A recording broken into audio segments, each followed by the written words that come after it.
Today is February 9th, 2026. Over the past, I'd say maybe almost 2 years now, I have felt that I would have another child.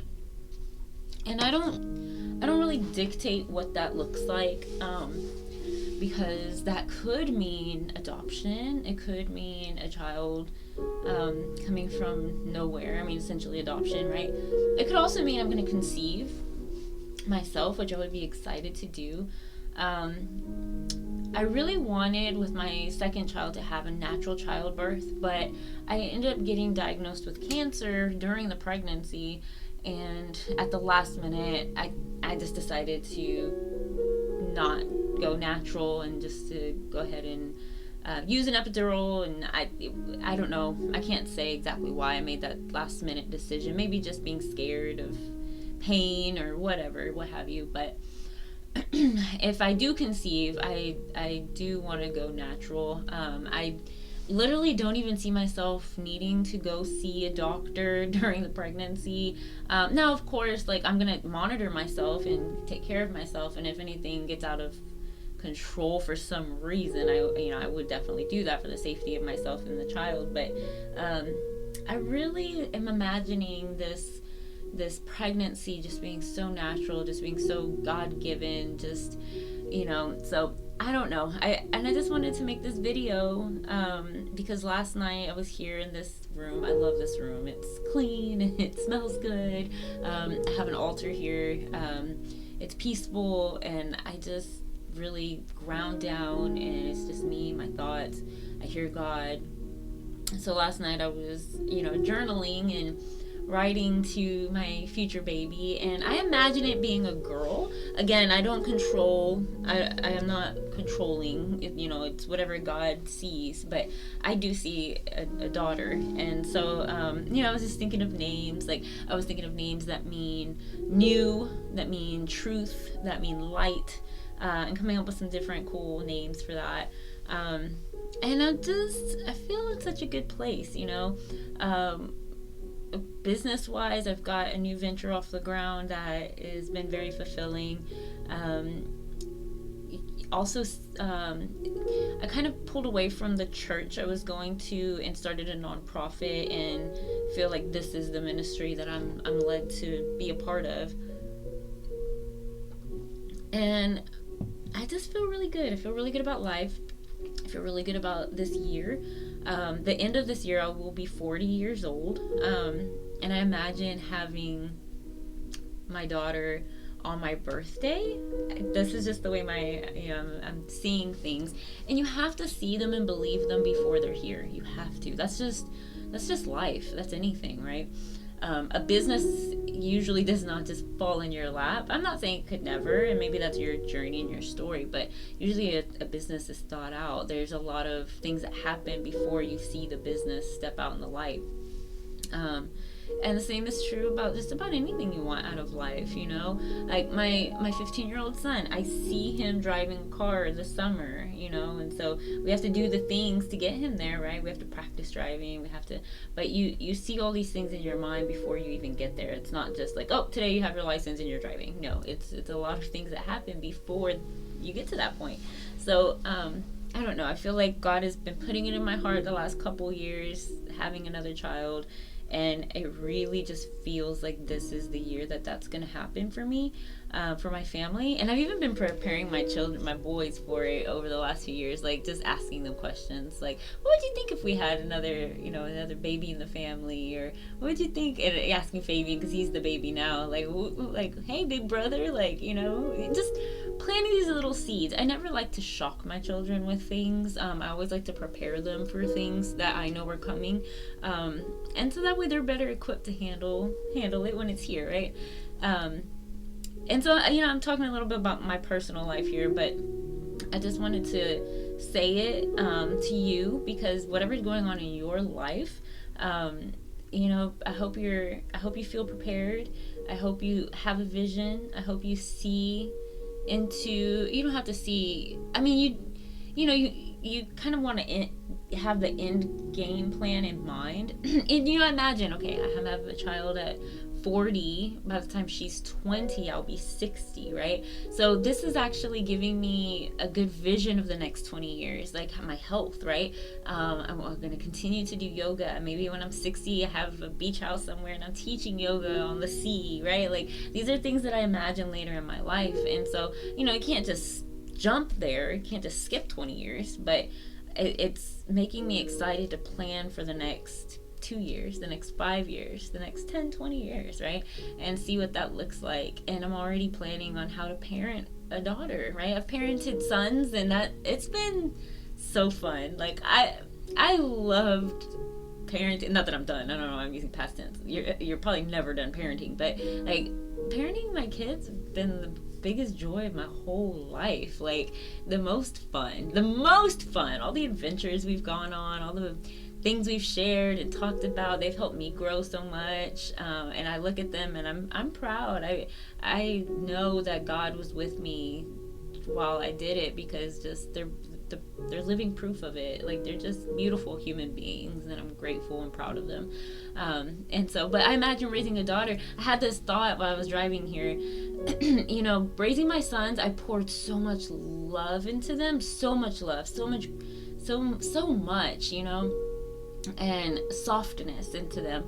And I don't feel that was a bad thing, because the world is going to harden them. I know that. The world hardened me, right?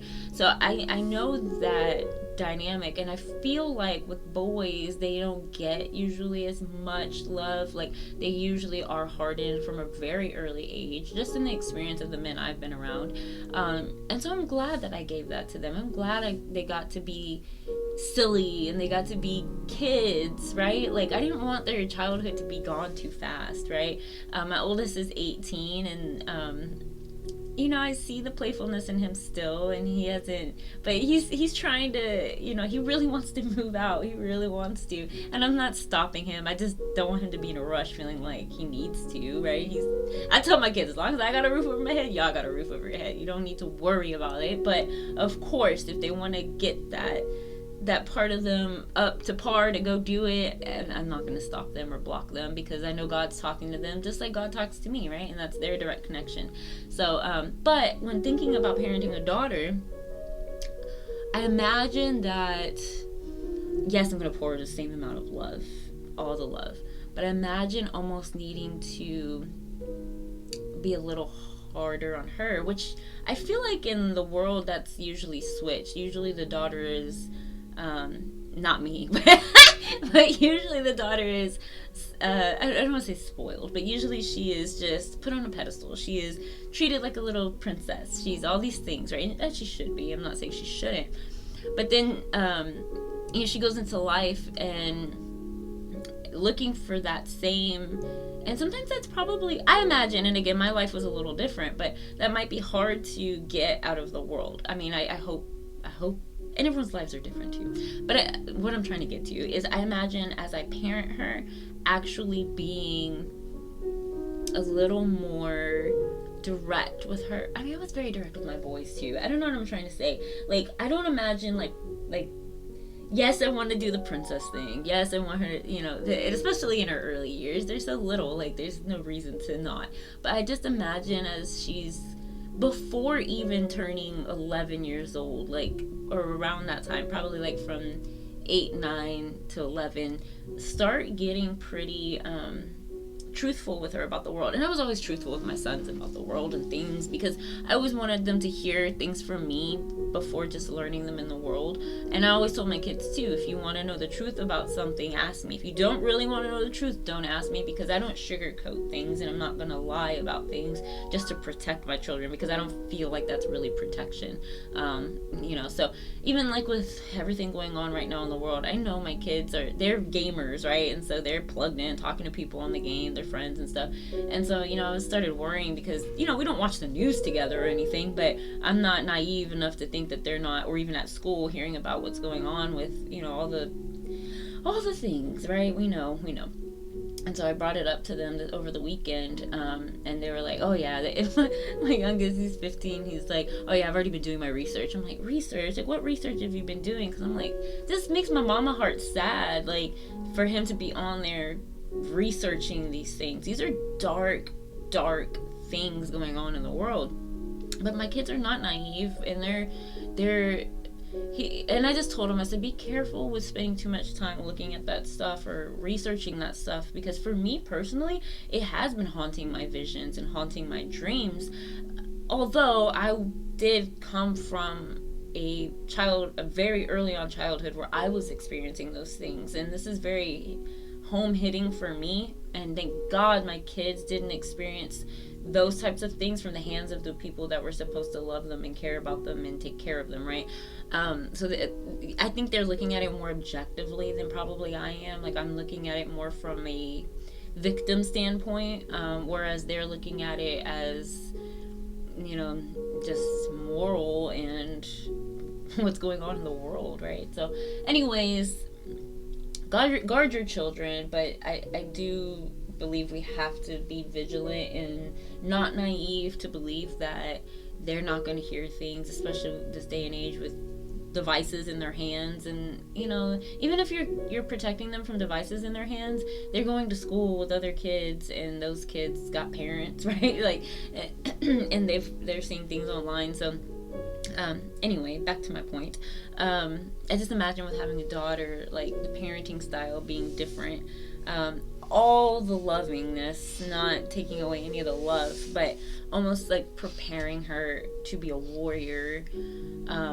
Because I feel like men, it's probably innate in them to eventually, like Julius, I remember like a year ago, maybe something like that, like a year ago, two people knocked, or I mean, I know it was two people, but like hearing a knock on my door like late at night, and Julius was in the living room by the front door. I was in my bedroom, but I heard the knock, and I just yelled, "Don't answer it," because, like, first of all, we're not expecting anybody. Second of all, it's late. Like, so, and I like ninja run like to the front door, and I looked through the people, and there's two people standing on my porch. Their heads were bent down, and they had hoodies on. No idea what they look like, their ages, anything, no idea.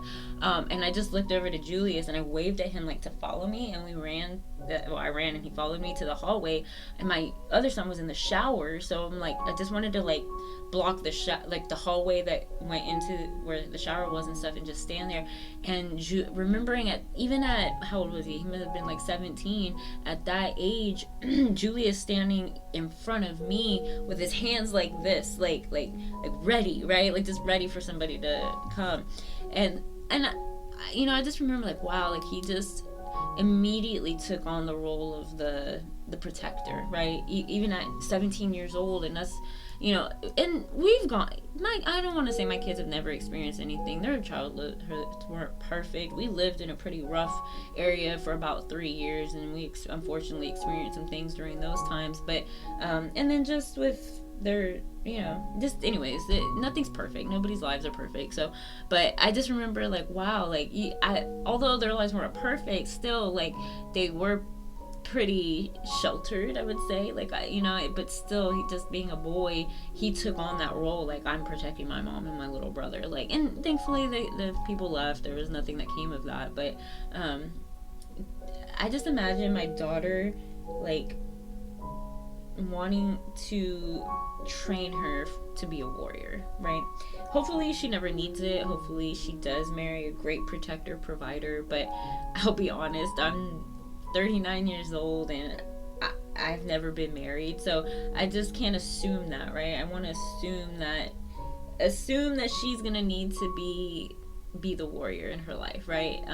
And hopefully me and her big brothers are here. I mean, she's gonna have two awesome big brothers. Can't say anything less than that for sure. But just for her to be vigilant and not just assume her whole life she's gonna be a princess and being taken care of. So anyways, that's where I'm at. I've been writing down names, like, and I'm like just getting excited for this part of my life. Like, there's so many new things coming into my life, new growth, new challenges, new things, and I needed this. I really needed this, and I feel like being blessed with a baby this year is just the why. Yeah, like the why. Like, my boys, I want them, like, they have a place within my company, of course, to grow and flourish, but at the same time, I admire, at least with my 18-year-old, because he's 18 already, I admire him wanting to go do it on his own. And so and of course, if baby girl wants to do that one day, but also by the time she turns 18, these businesses are going to be ready for her to step into CEO status if she so chooses, right? And I want her to be equipped and ready for that. So anyways, God bless you guys. God bless our prayer groups. We meet Monday through Friday. And if you want to be part of it, like, it's open to anybody, really. We pray for each other.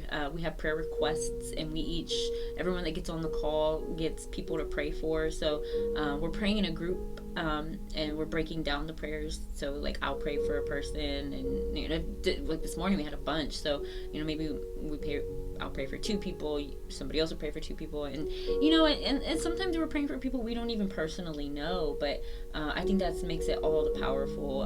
There is, and I'm sorry, I'm not somebody that can just quote scripture and know everywhere, but I'm sure you've probably heard this, like, where there are 2 or more, God is present. Like, it's so powerful when we do things in groups, because we believe together, right?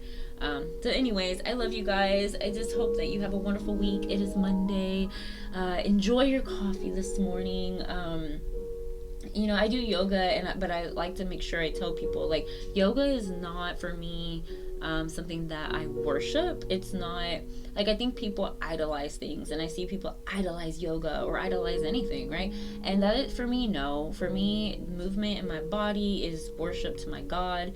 And I'm not like somebody that preaches religion. Like, I respect that there's so many different viewpoints in the world. All I know is that there is something that moves in my spirit that I feel, and I feel guided when I'm centered and when I'm calm. And I just wish that for you. I wish you calmness. I wish you centeredness. I wish you a good day. Just, that's it, man. I don't know. We can't plan the whole future. And maybe I'm wishful thinking. I don't know. But I believe that I'm hearing these things, and it's God.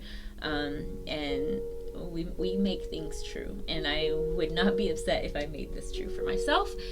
So I hope you make true for yourself the things that you truly desire, because life is about creating and creation. So anyways, good day to you guys. If you need anything, holler at me. If you want the Zoom link for our prayers, 6 a.m. Central, Monday through Friday, message me. I'm happy to send that out to you.